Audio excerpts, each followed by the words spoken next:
Button. Button.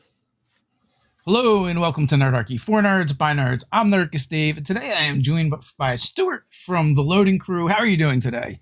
I'm good. Thank you for having me. Thanks for coming on. So we just been chatting a little bit here, having a good time, before coming to hang out with all you fine folks.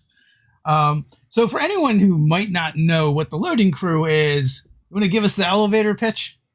All right, the elevator pitch is I am a pseudo variety D&D channel that is in the process of rebranding into what is basically that D&D alignment show. If you've ever seen those annoying charts online that label characters into certain alignments, I do that unironically.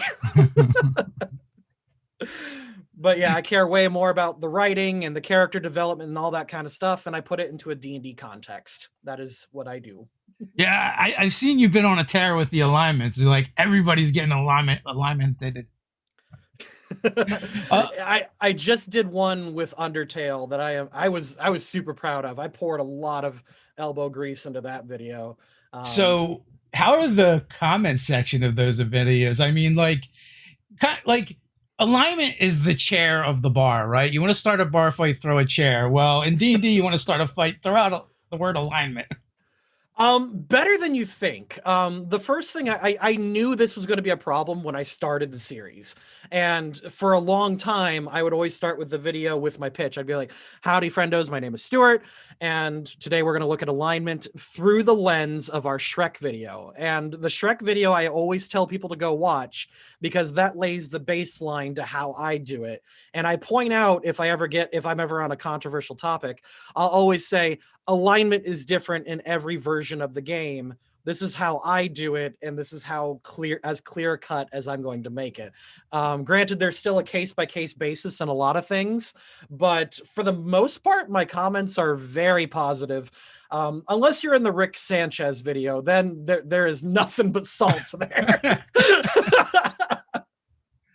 That one got me a lot of negative attention, especially since that was my second video and I was not quite as articulate yet. Yeah.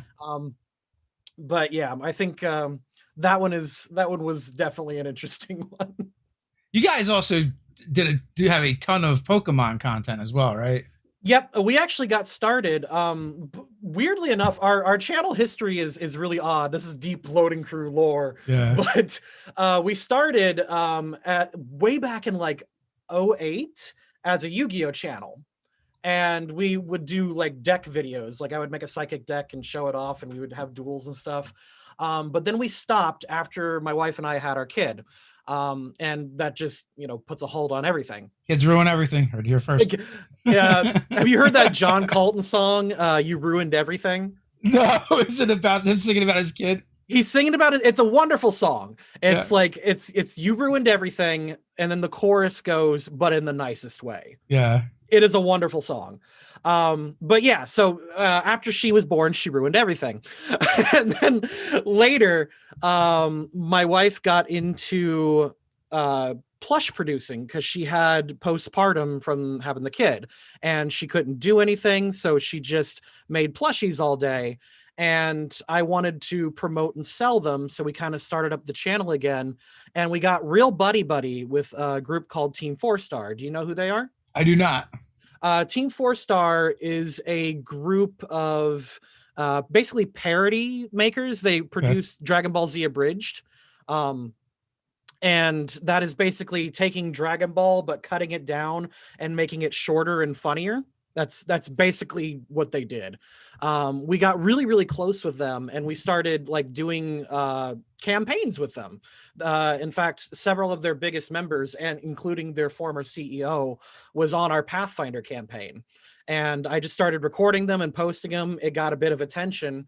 And there were a few weeks where we couldn't play. So instead of doing Pathfinder, I instead went balls to the wall on this Pokemon campaign. And then the Pokemon game exploded in two instances. One when Jello Apocalypse joined us for a one-shot. And then the other time is when Puff and Forest made his he made a video about his Pokemon campaign, and then we got all the runoff traffic from that. Oh, nice. Yeah. Yeah, we've definitely experienced that where you have like an old video or something, and it's all of a sudden it starts getting a bunch of traction, and you're like, "What the hell happened?" We had that when Matt Mercer did a video on character death when he was doing GM tips. I'm like, "What is going on?" Because this video we did a while ago is starting to come to life again. Yeah. And I was like, "Oh, thanks, Matt." Yeah, that's exactly what happened. And then I contacted Puffin and said, dude, you need to come onto the channel. You got us like 7,000 subs in a day. Yeah. Like, what happened? And he was like, yeah. And then he came on, and it kind of, we got our first 15,000 or so subs due to the Pokemon campaign. And that's basically what's keeping the Patreon alive. And then shortly after that, I got, it's not that the Pokemon campaign was losing it for me, but I wasn't becoming excited like editing the episodes anymore. It wasn't as exciting to produce the show. Like, we're still playing the game and I'm having a ton of fun with that. In fact, we're live streaming that later today on our Twitch. That campaign's still going, but I wanted to do video essays. I've always liked video essays, and that's what started the alignment videos. So, what inspired you to make a Pokemon D&D game? Funny enough, shortly after the wife had the kid, our friend invited us to a Pokemon D&D game, and I don't know why. I just got super into it. I grew up with Pokemon, and I like Pokemon, but I never loved it. You know, it was never my thing. But when you threw it into D&D, I don't know why. That was like chocolate and peanut butter to me.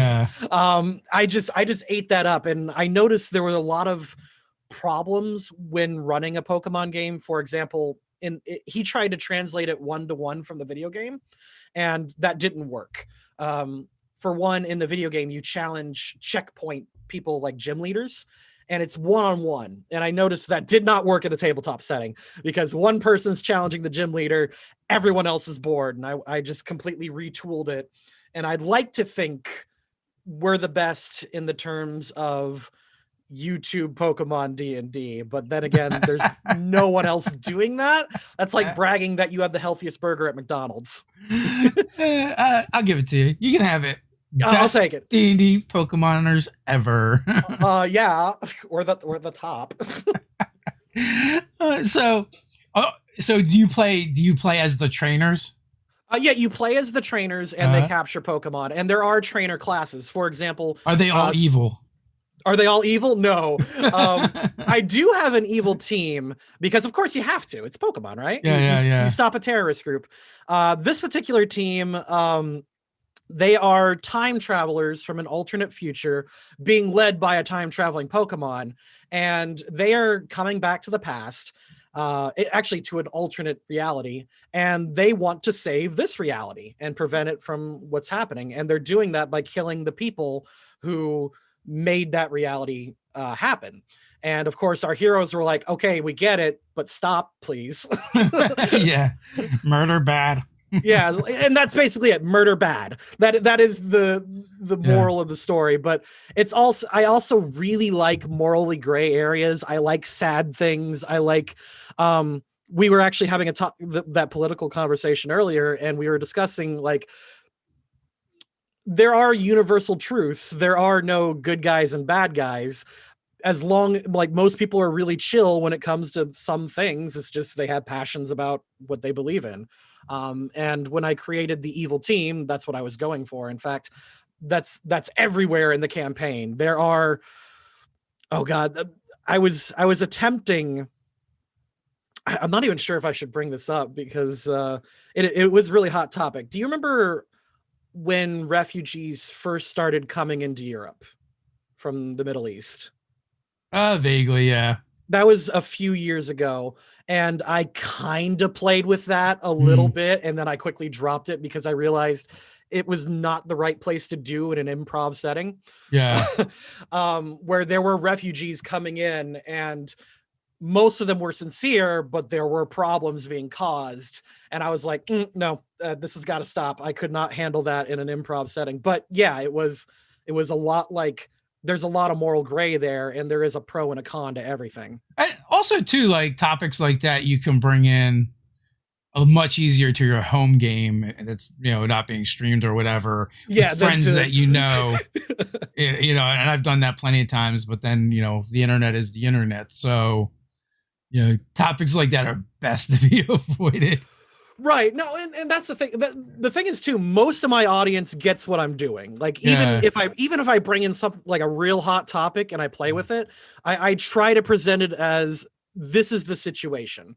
And in fact, I rarely shy away from those things that all of D&D tells you not to do. I don't shy away from sex. I don't shy away from murder. I don't shy away from like controversial topics. I just present it. This is the situation. You deal with it.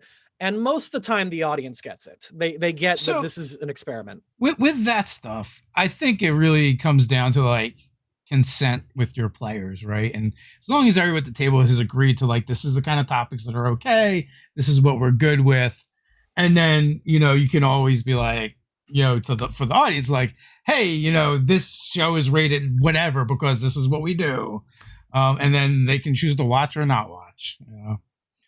But sorry, I'm reading chat. Go ahead. Yeah. But you talked about creating these villains and situations that are kind of morally ambiguous and shades of gray, which I love that stuff as well. I mean, they make the most interesting villains when it's not all black and white, and like the players have to ask themselves is like, are they really doing the wrong thing? But I do love the idea. Hey, stop murdering people and come enslave these Pokemon with us. Well, funny enough, like those were so in Pokemon there are legendary Pokemon, and they're basically sentient creatures. And my best characters, the ones that get the biggest response, are the Pokemon that want to be human. There is a character named Kiza, and I would want to send you her artwork because I'm very proud of her. She was a legendary Pokemon who now identifies as human, and some people in our Discord have been translating that into my trans allegory. And she identifies as a human female, and she is in a relationship with one of our patrons.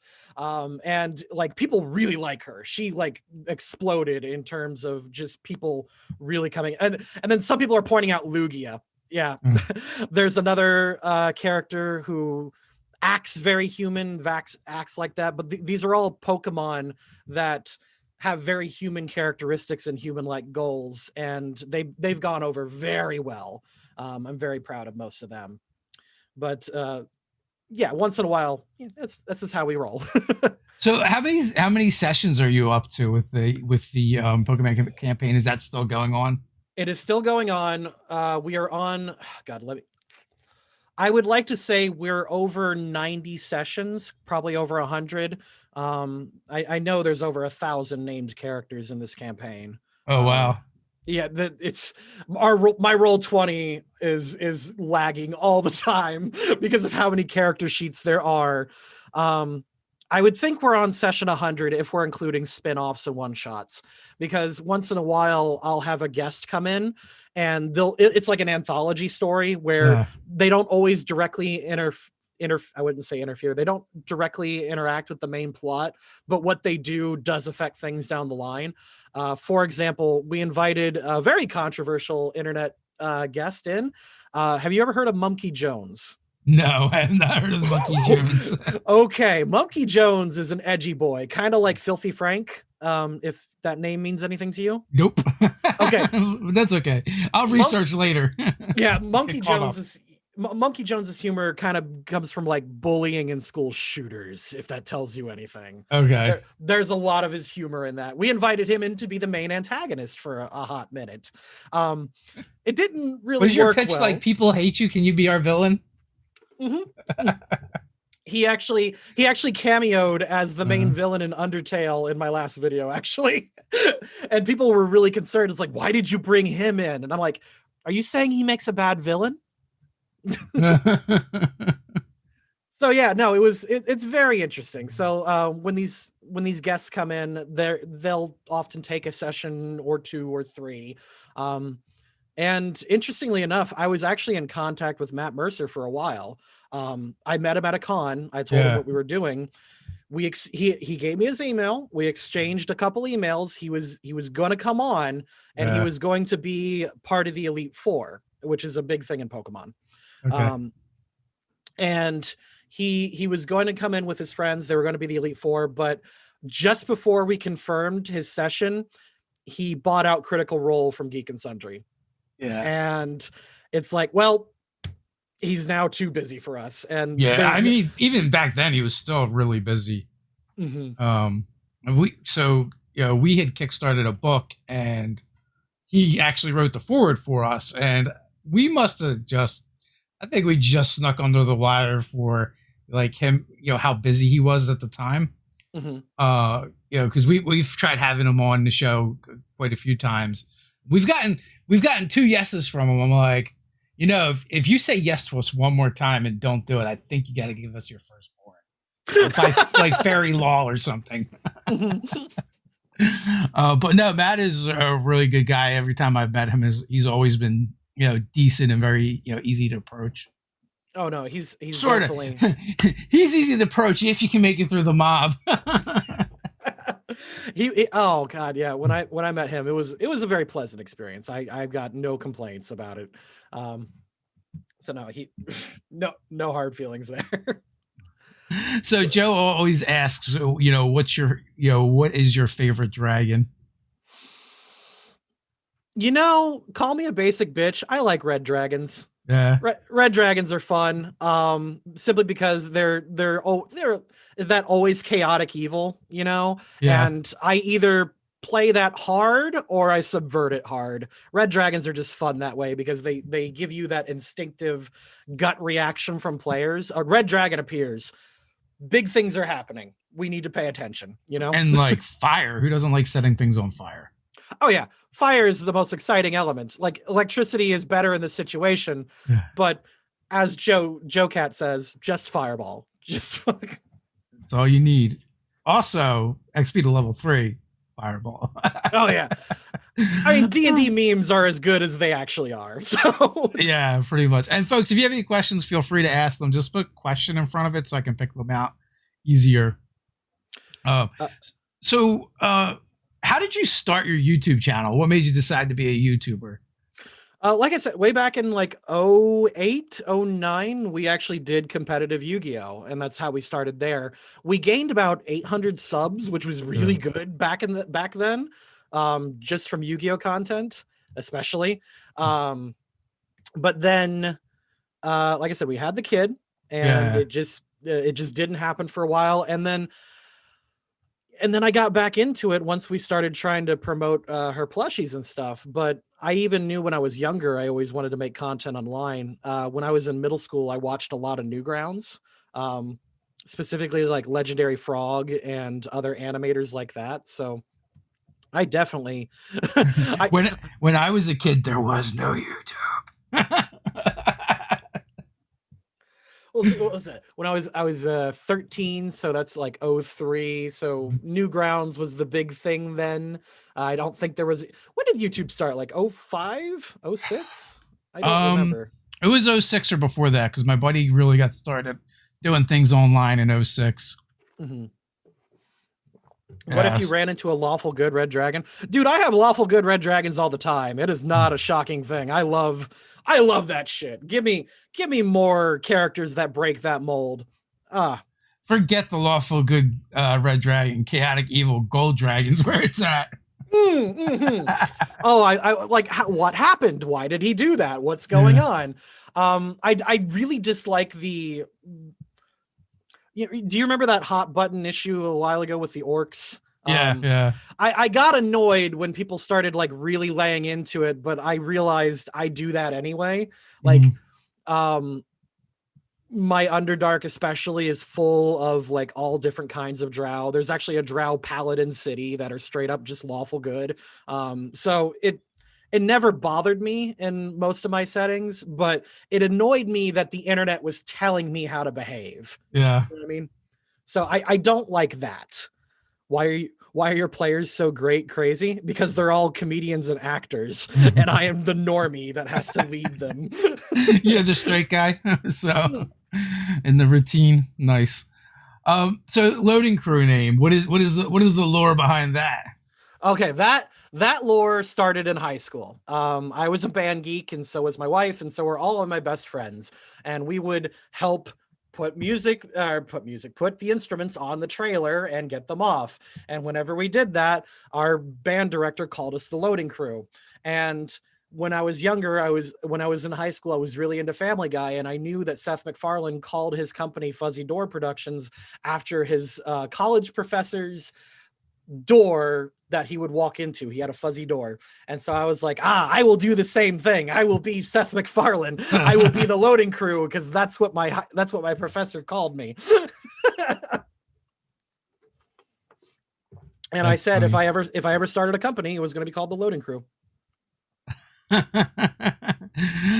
Combat Magi. You did not answer their question correctly. Oh, why? He's trying to get me shill. Yeah, Combat's one of mine. Frozen Shepherd's one of mine. I saw Cygnus in there. There's a few of them. I thought so from the commentary in the chat. It was kind of easy to pick out. Yeah. So,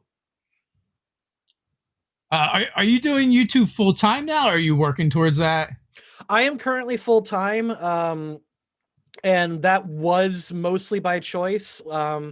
A few years ago, I did not renew. I resigned from teaching because I was making more money at conventions. And I was making good money through YouTube. And I was like, well, I was taking off so many days to go do conventions. My school was like, all right, listen, like, we're supposed to be your primary. But at that time I was going through a quarter life crisis, and I said, see ya. Wait a minute. So what were you doing at conventions to make money? My wife, with the plushies? Website. Yeah, with the plushies. Yeah. So do you care if I drop it in chat? Like, is that okay? No, go ahead. Yeah, there's our store right there. We go to conventions and we sell her stuff. I'm gonna be that guy. I'm sorry. That's fine. She makes these body pillow artworks like this. Oh, that's cool. Yeah. And so, anyway, we were doing that for a long time and making good money from that. And then COVID happened and conventions canceled, and then schools suddenly weren't hiring, and I'm like, well, shit. Yeah. If you get me the link, I'll put it in the description and the pinned comment so people can go check that out. Am I able to? Oh, there's a chat. There we go. Yeah, there's a chat. Yeah, so people can check that stuff out at their leisure. That's really cool. I mean, I've always been kind of an entrepreneur, and we started a YouTube channel as a business from the beginning. And we didn't even know what we were going to talk about, when we first got started, or what we were going to do and how we were going to make it work. But we knew if we could gather up enough people, we could make something happen, right? And after 4 or 5 years, we did a Kickstarter. It went really well, and now I've been doing this full time for a couple of years now. We've hired our first full time employee. So yeah, works for suckers. I have a real job when I can do this. I can talk to cool people like you and make stupid videos about D&D and just like, oh yeah, living life. It was a bit of a pay cut to go from, I worked in heavy construction before and did fairly well with it, to this. But you know what? I have not had to dodge a tractor trailer in years, and I've had no close calls in years, and that alone is worth it. I don't think there's a death statistic for YouTubers. So that kind of makes me happy. Some immediately inappropriate jokes jumped into my head involving that's the edgy Stuart talk, and I'm gonna back out of this. I'm gonna throw that in reverse. That in reverse and back out of here. But there is a YouTuber body count, unfortunately. But I'm sure there is for everything, but rarely do I hear about them. So, like in my previous life, like, it was seasonal work. So you'd like work your ass off during the season, then you'd have like 3 months off to kind of like recoup, which is also great for like building a business on the side like YouTube. mhm. Um, but like every year you come back and you'd be like, oh, did you hear about so and so? They got ran over by a sweeper, or they went under the miller, or they got ran over by a dump truck. Like without foul, it's like, oh, I worked with that person. They're not on the planet anymore. Oof. Um, So I yeah, don't miss that. no, I wouldn't imagine. That sounds really haunting. Well, you I know mean, what it is? Like it's like anything. Like when you do a job for a long time or any activity, really you just get comfortable with it and complacent. Well, the problem is in heavy construction, you're working around vehicles moving really fast, very large pieces of equipment, and like mistakes of inches are like they're life ending. So I would always see guys out on the jobs and they would like they just weren't phased by traffic anymore, right? And like one step too far and you're out in traffic, right? And cars don't care about construction sites. They're going by at 60 miles an hour. So. In YouTube, like if I could get complacent, maybe we put up a bad video or something. I don't know. oh, I do that all the time. No worries there. Just next one. Yeah, yeah. Unless you say something accidentally offensive, and then you're canceled. Yeah, well, there's that. There's cancel culture. So, I mean, we try to on the channel stay, non-political and just keep it focused on the thing. Especially because like there's more than one of us, so like we've always had different views and different opinions. Mhm. In the early days, we've run from very liberal to very conservative, right? Depending which one. And then as you grow and you get, you're circulating money back into the economy because we hire a lot of people, a lot of freelancers. We have an employee now, so you kind of have a responsibility to more than just yourself after a while, which is like cool and nerve wracking at the same time. Oh yeah. So We like we're still tiny, and all of us are still like on contract base, but yeah, thanks to the Patreon, we basically pay the rent of like 3 or 4 families. So like that's really good. Like that's an amazing feeling, and it's like to help other people live the nerdy dream is super cool. oh yeah. Oh yeah. So what do you have in mind after you're done with alignments, or is it alignments forever? It's not going to be forever, obviously. I want to do alignments. I eventually want to switch full time to like, I don't want to say real video essays, but yeah, I like video essays. They're my favorite bits. And the alignment videos are really good practice for it.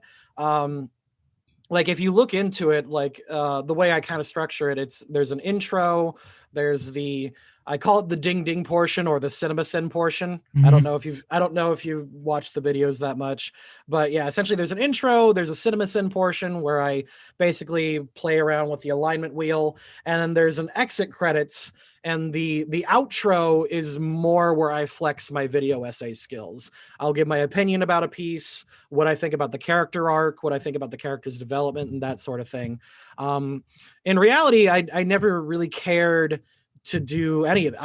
I wanted to write stories. That's what I care most about. That's why my channel isn't how to play 5th edition D&D, because I don't care about the mechanics. That's useful to me, but I cut my teeth on 2nd edition, and then I played 3rd edition, and then I played Pathfinder, and I stuck my toe into 4th edition, felt the water was awful, and then I stuck my toe out. Like I've played all these games. It's all the fucking same. Yeah. What's memorable about D&D is the actual story experience. It's not the +1s and +2s. Are you sure?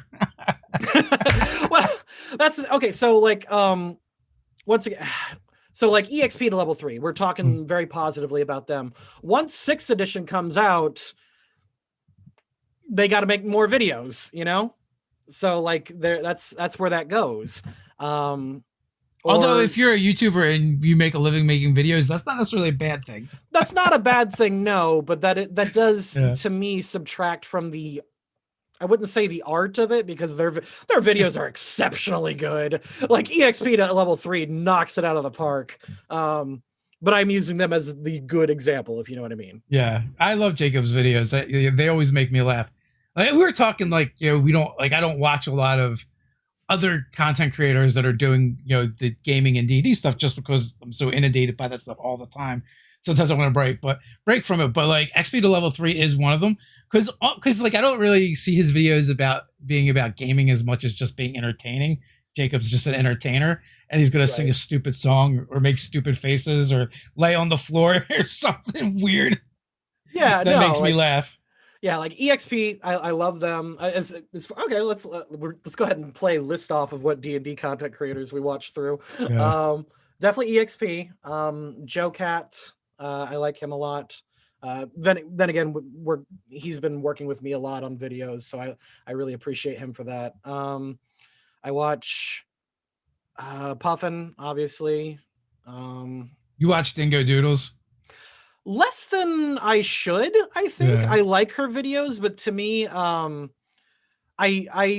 she seems more like a D&D Jaden Animations to me. You know what I mean? Yeah, so the fascinating thing was I watched her drop her first video Mm-hmm. and watched her like channel explode overnight. I was like, whoa. And I was talking about it one day, and the next day I was like, hey Nate, look at this thing. And like went from like 9,000 views to 99,000 views. And it was like the very first video. Mm-hmm. So the I think the absolute best animator out there is Z Rashar. Yeah. He smokes them all. His animation is so good, but also he cheats because he's a professional animator. Like he did the Red Bulls commercial. Oh, did it? That was him? Yeah, like that's why I say he cheats. He's like a real animator. Wow. Okay. And Puffin, I talked to Puffin right before he exploded. He's really tall too. Like he was way taller than I thought. I did not know that. Well, yeah. So like I ran into him at PAX Unplugged. You guys all go to PAX, and I'm like at baby conventions. Yeah. Well, PAX Unplugged is literally like 30 minutes from my house. Yeah, Ted's even closer, so we're like morally obligated to go. Right. What about Thrilling Intent? Yeah, I don't watch Thrilling Intent. Was the one D&D campaign I really kept up with. They're really, really good, mostly because they treat their show like a cartoon rather than a D&D campaign. It's a lot like, actually, Apathetic Erased pretty much completely lifted the idea from Thrilling Intent. Then again, we did that too, so I'm not gonna call them out for it, because if you look at our Pokemon D&D show the way it is now, like it's straight up stealing from Thrilling Intent. Like, so in the hip hop world, we call that sampling, right? James 1001 wants to know about Chibitina. What is that? Okay, Chibitina. He's one of my guys. Chibitina is a character. I'm going to need to give you some context. It is from the Pokemon D&D campaign. In Pokemon, there are some godlike Pokemon. One in particular is called Giratina, and it's sort of not really the god of death. We treat him like the god of death. Okay. They went to his dimension to rescue a friend. And I gave them a special Pokeball that was from the anime. That in the anime, it didn't have a purpose. It was a plot device. In my game, it is basically an anti-god device. Now, I gave it to them in order for them to save it for the final boss of the campaign. However, they're in Distortion World, so I'm like, well, you're going to get attacked by Giratina. You have to. like you don't go to Death's Domain and not say hi, right? Uh-huh. So they had a really tough fight. I expected them to grab their friend and run, but naturally the players don't do what I want them to do. Never. So they then took the GS ball and they threw it at this thing. And the role they needed was a miracle fucking shot.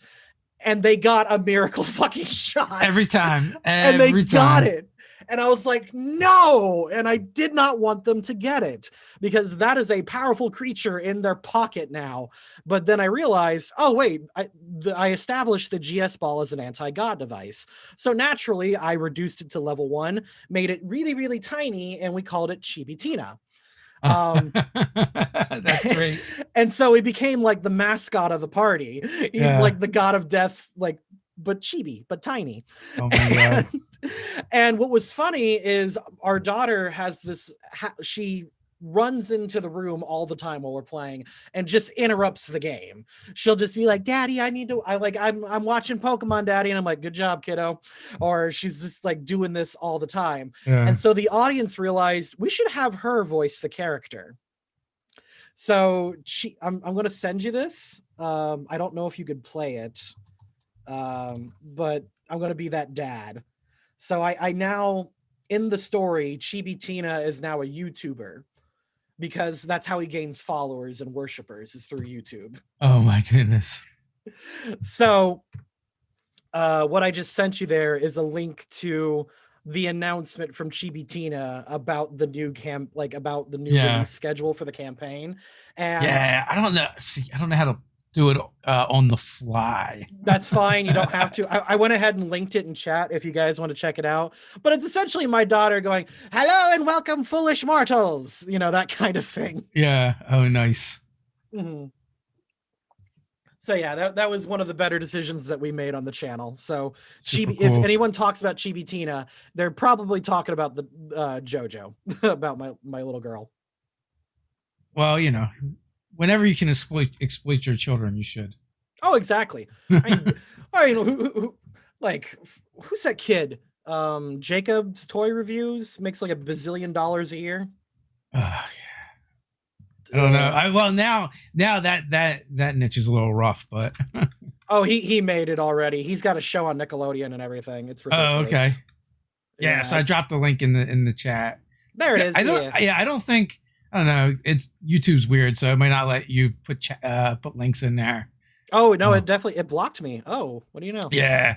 Also, like if I put links in there, but it has like Nerdarchy in there, then it highlights it and ruins the link too. So. But I think that's just a weird function of chat where it's trying to. Yeah, it doesn't want people to come in and do what Burger King did to streamers and promote their Whoppers or whatever. Like, I get it. It works. Did Burger King do that? Oh, it was a big deal. I totally missed it. That's so sleazy. Burger King went onto Twitch and went to some of the biggest Twitch people and dropped in like $5 so that the voice to text thing was like, go to Burger King and get a Whopper today, you know, that kind of thing. Oh my God. Oh yeah, it was a big PR nightmare. Burger King, like, they bragged about it on social media. It's like, look at this. We reached an audience of 1 million people on a budget of like $500 by harassing Twitch streamers. Yeah. And like everyone called them out on it. It was nuts. Yeah, I mean that is we were able to exploit these people. And then we're gonna brag about it. Super lame. Oh, it was. Oh man, I hate and I've had to block people in the past because they feel the need to, like, unfortunately it's new content creators a lot of times where they'll just start tagging you in the stuff they're doing to kind of gleep off your audience. It's like, come on. I may or may not have done that. Like, I get it, but yeah. It's like, if it and usually it has nothing to do with you, right? Like, if it had something to do with us, I wouldn't care. But it's like, and it's not even so much that I care that they're doing it or why they're doing it. I care because I get a stupid notification for this thing that has nothing to do with me. And you get enough of those, it gets really annoying. If you know? Yeah. So it's just like, that's why I hate like Follow Friday on Twitter. It's like, it's just my notifications blowing up all day long. What is Follow Friday? Where people just list a bunch of people to follow on Twitter. And I don't think anyone actually ever follows those people that they list anyway. So it's just like, so it's just an endless stream of notifications. Weird. I have not. I consider it the trickle up economics of Twitter. So And Twitter is such a shit show for like in terms of promotion. For example, I got a buddy. His name is Dom. He does video essays on book and movie adaptations. Um, he got shouted out by an actual real life celebrity. He was like, "Man, this was so good!" Like a guy who was in the movie. Yeah. Shouted him out, and he blew up on Twitter in terms of like that his video got a lot of traction, but no additional views. Absolutely yeah, so none. that's like weird. So like for us, we have way more success with Facebook than Twitter. Like even if like a tweet gets a lot of engagement, like no one follows the tweet, right? No one clicks the link or goes anywhere or does anything. Unless you're an artist. Artist is the exception. It's better for connecting people than anything, I think. Well, the problem is you absolutely need a Twitter. You need a big Twitter in case your channel gets taken down. Yeah, that's true. Well, that's why we have a website like that. Like, I mean, in the beginning, you know, we went with a website just in case anything ever happens to a platform that we're using, then people can find us, right? And we have like a fallback position that we own, right? Because unfortunately, like you're like, oh, I should have Twitter in case my channel gets taken down or something happens, but you're just on you're just on someone else's platform still, who could boot you off if they wanted to, right? And that's just the nature of the internet. I actually backed up all of our D&D videos on Pornhub under the roleplay tab. How's that go for you? You get a lot of views on Pornhub? I could check. It just exists there. I've not actually checked up on it. Hold on, I'll actually do that right now. So how many you're screwing with all these poor people? They just want to spank it to some good old fashioned Pokemon porn, and when they get this stupid D&D video. Let's see. Okay, all of my D&D videos are actually privatized, except my alignment video on Zuko I made public because because Viacom kept blocking me. So I labeled the video as BBM gets cucked by giant corporate dicks. Oh my god. So I my Zuko alignment video is public on Pornhub, but nothing else is. But you can actually see my fucking like my channel art over there on Pornhub.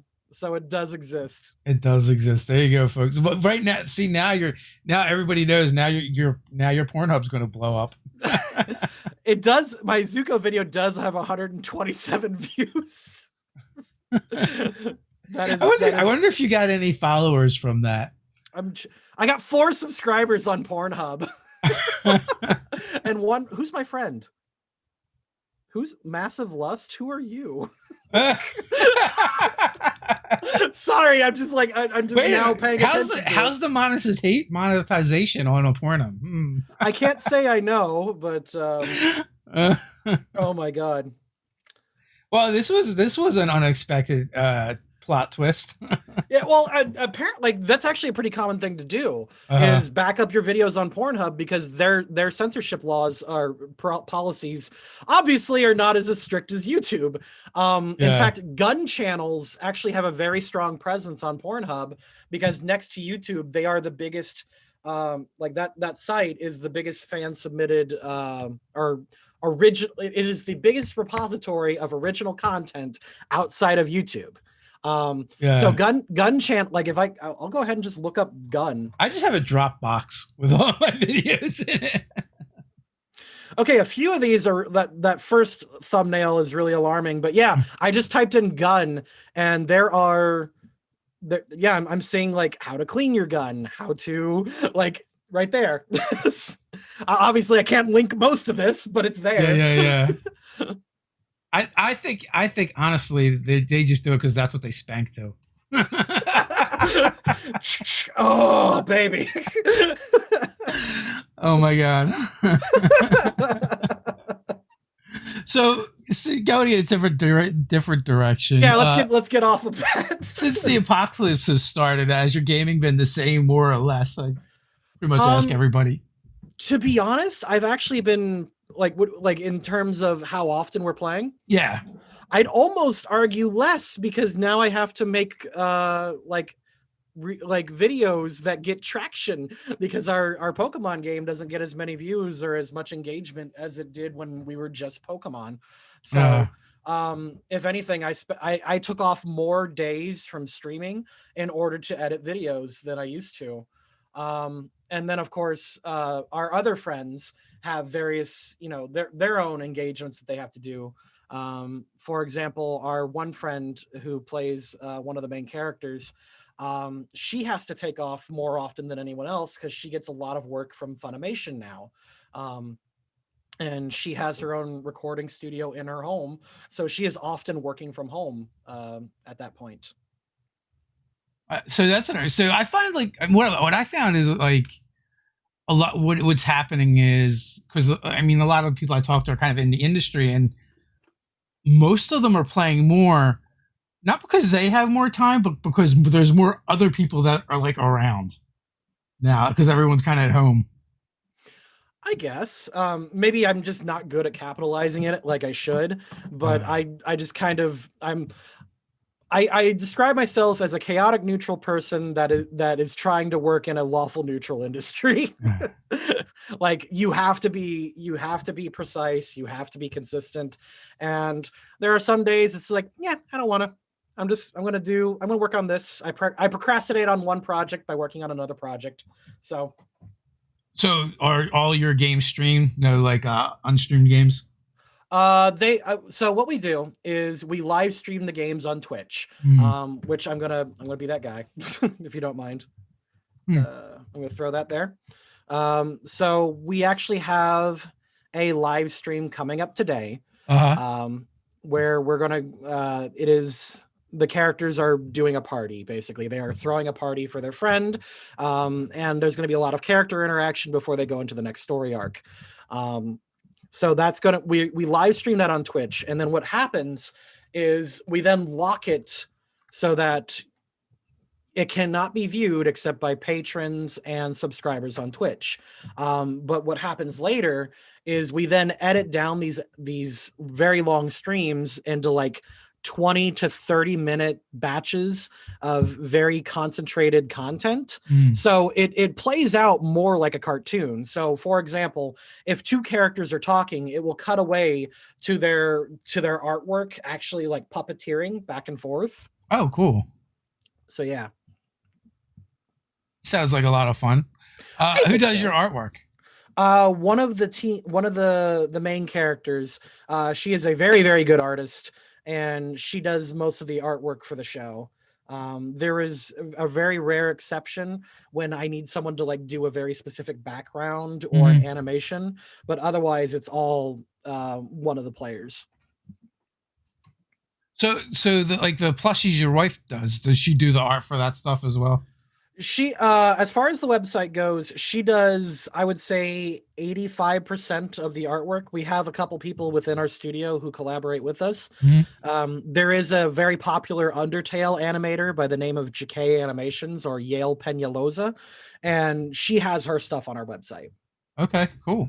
So simply because we have the infrastructure, we have the platform, we have basically the time to ship out her products. So that is how that goes. Oh, Shill the artist. Her name is Lady Nanaki, by the way. And I will just go ahead and drop in her name into the chat. Thank you, Combat, for reminding me. I appreciate that. Cool beans. So do you exclusively play D&D or other games as well? Not necessarily like right now, but just in general. Let's see. Well, the Pokemon system is its own fan-made system. We're playing two different ones. There's a fan-made system called Pokemon Tabletop United, which we're playing. We just call it Pokemon D&D because no one knows what that is. Yeah, it makes sense. Yeah, like D&D, it's like Kleenex and tissue. Kleenex is the brand, but everyone knows what you mean when you say Kleenex. Yeah. So, We play the Pokemon system. I like Pathfinder First Edition the most out of all the systems I've played. But I also hate it the most too because it's like, oh well, I get a +2 bonus because it's Tuesday and I worship Grogsnob, and because I worship Grogsnob, I get a snot bonus that makes them trip as well. Yeah. You know, that kind of thing. Like it's very crunchy, but it's very precise. So I like it in that regard. And then as far as other systems, I played Vampire a couple times. I played a little Fate. I was back and forth on how much I liked Fate. Yeah. It was definitely interesting, but I don't like it as a long-term campaign for whatever reason. It's like it's too broad yet also vaguely specific. It's weird. I don't know if I'm saying that right, but I didn't. I wanted to like Fate a lot, but I didn't. Yeah. Are you usually the GM? Almost always. Right now, we did do I wouldn't call it a spin-off. We did a second Pokemon series where the voice actress from Funimation is GMing. And I'm so mad because she's really good because she's an actor and she can make her characters emote. Meanwhile, Yeah. like I'm trying my best to do a Southern accent. Yeah. You try. I'm not really good with accents or voices particularly either. And in like this like day and age of the game where it's like it feels like everybody that plays the game is now an actor or voice actor. I host whenever I do a convention. If I get invited as a guest, which I loved getting invited as a guest because that means I get a free table and I don't have to pay for freaking like $500 for a table. I always host a panel called like how to run a D&D channel. And I pretty much say, unless you're a big actor, unless you're already famous, don't bother trying to do it with just a D&D campaign. Because you're not going to get anywhere. You're going to get beat out by the Matt Mercers of the world. You're going to get beat out by like even EXP to level 3. They've got a second channel where they just kind of puke their games onto, and it gets more traction than most people ever will. And I'm not saying that to be dismissive. I'm just saying, like, if you seriously want to succeed as a YouTuber, don't bother with a campaign. You need to find a different niche. And that's kind of why the alignment of videos exist. I'm still within the D&D space, but I can also branch out and do whatever I want. So Redacted wants to know, have you tried Pathfinder 2e yet? I actually helped beta test for Pathfinder 2e, and I like it a lot. But it's more of the same problems where it's just as crunchy. But I do like what they did with races, and they called it ancestry. Yeah. So you could be whatever you want. You could be a drow, dragon, mongrel folk, dragonborn if you want to, and that's super cool. And as you level up, you could just pick and choose what features you want. That is dope as hell. But it's still more crunch. It's still more like optimization. Like if you don't build correctly, you're not gonna have a good build, you know? Yeah. So does it still require gear? I believe every game requires gear. 5th edition, as much as I don't care for it in terms of I don't want to learn another game, it's very, very good in the sense that you don't need to optimize to have a good character. Like it's very good. Actually, 4th edition surprisingly did that well too. Yeah. It also is, of all the D&Ds, like you don't need gear nearly as much as you did, in the previous editions. Obviously, it makes you better when you have it, but not like there's plenty of games that I've played in where it's higher level and you start with no magic items and no special gear, and it's not really a hindrance to playing the game. Where in 3rd edition, I felt like sometimes you could have just sent your gear out on the adventure, and stayed at home. Oh yeah, no, it was, oh my god, like. And then the head slot, the boots, like all the slots all over your body.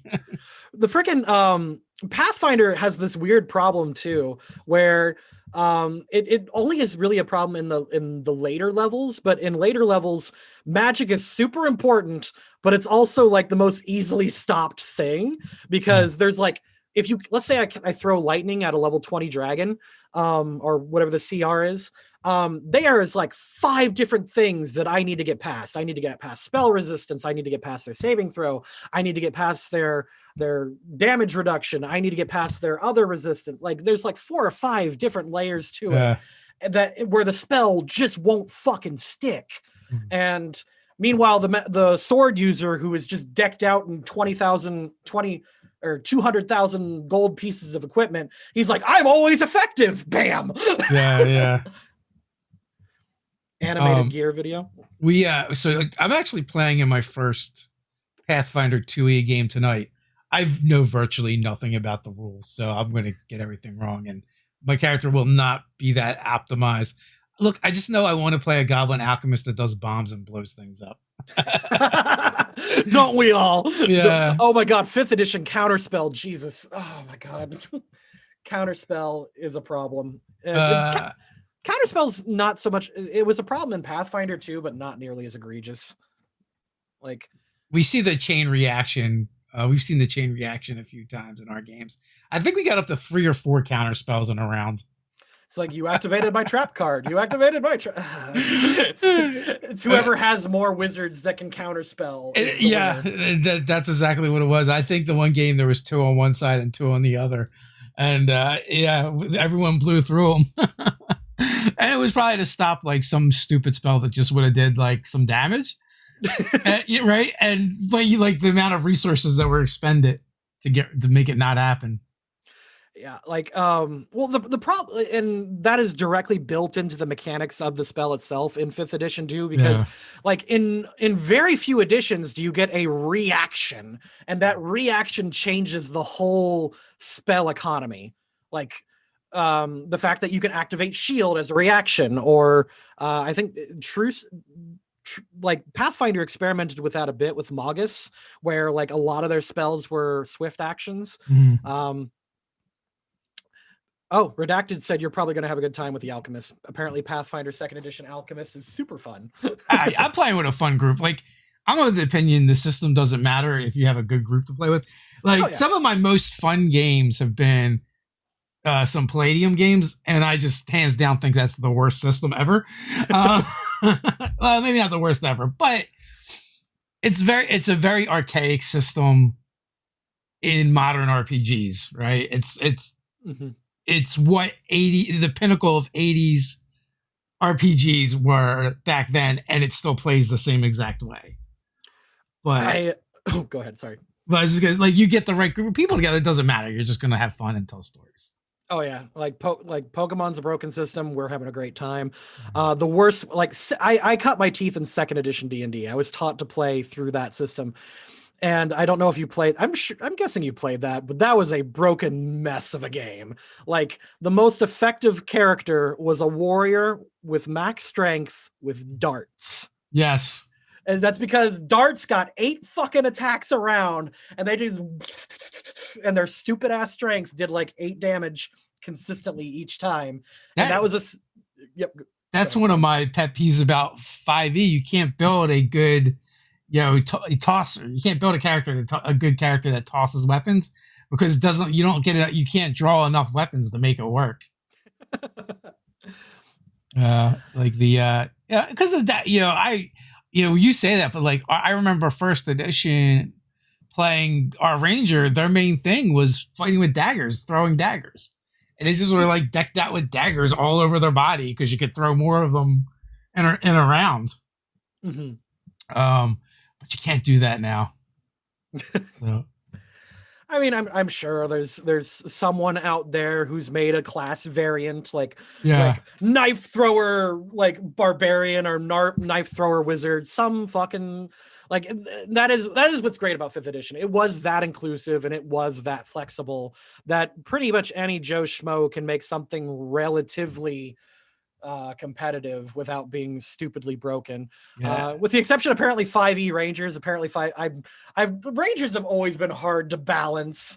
Like, they were a demanding class, and they were jealous of anything you did. in 3rd edition, they were just built around hate pretty much. So, because I want to dual wield, and like, This is actually a generation gap problem, I noticed, because Pathfinder in third edition, like, God, what was it? Every person was trying to make a dual wielding rogue, and the classes, and that's because of World of Warcraft. World of Warcraft like popularized the dual wielding rogue, and third edition came out around a time where like rogues were just holding a short sword, and their class was not built around that, and they realized they had to switch to rangers. So I don't know. That's just well, I mean, there was also Drit Stewart, and so like, you know. Oh yeah, him. Oh, like I think like that's. I think we had RA on. I think I asked him about that. I was like, "How do you feel about what you've inflicted upon GMs everywhere with your Drit Stewart and character? All these dual wielding drow popping up in everybody's campaigns. GMs are just like, oh, enough already." Ironically, I never had that problem. I did sorta accidentally do a female Dritz one time. She was in a like a hippie drow cult called the Cult of Black Sun, and they ran into a dual wielding scimitar elf, and I didn't realize what I did until after I did it, and I was like, damn it. I made a Dritz. No. Happens to the best of us, man. When you accidentally Dritz all over. Yeah. And all over. So we're actually up on the hour mark. Final thoughts before we head out? I had a good time. Are you interested in trying this again sometime? Yeah, absolutely. This is a lot of fun. You know, I enjoyed the chatting with you and appreciate you coming on. Oh yeah, thanks for having me. I appreciate it. And as always, folks, down in the description you will find links to find the Loading Crew. Go check them out. Go support them. Watch their videos. Especially if you want to mash up Pokemon and D&D or alignment, all the things, it's over there. Plus some other great content as well. Until next time, stay nerdy.